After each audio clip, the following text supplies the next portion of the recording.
Okay, I'm here at this house today. Um, we're having a drain issue on a 90% efficient furnace. Um, this is a rent house, and the owner of the rent house bought this furnace at a yard sale for $100, and um, it's really kind of been a pain in the neck. But I have a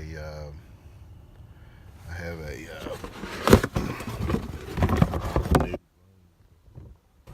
it's a Lennox furnace, and whenever he got the furnace at the yard sale, he didn't get this piece, so it keeps limiting out on, well, it keeps getting quitting on a pressure switch error. So I'm going to install this, and hopefully this is going to take care of the problem. So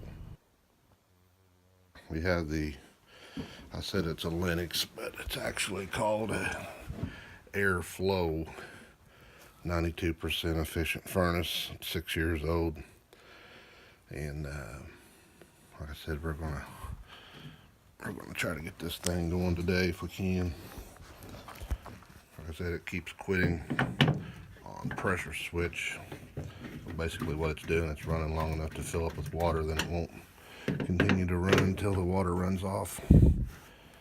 So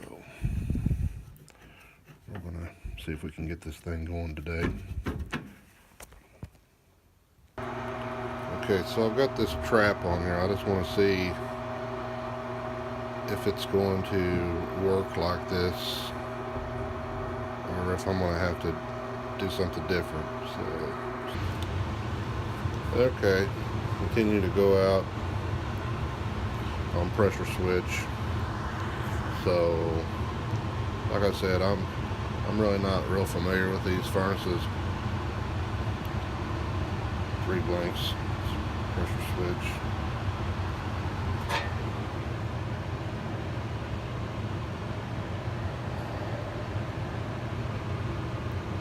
Pressure switch open with inducer on.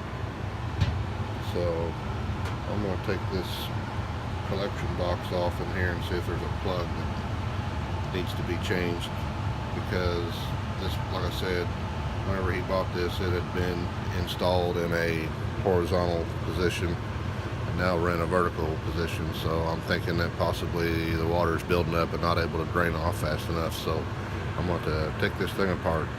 Okay, I have the inducer removed. I'm fixing to take this collection plate off here, or try to.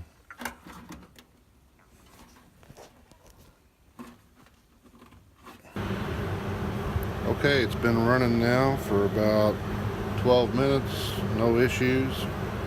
It seems like the trap seems to have done the trick. So I've still got it jumped out right now. I'm just wanting to sit with it for a few more minutes. So I'm pretty sure that we've got it all under control now. Thanks for watching.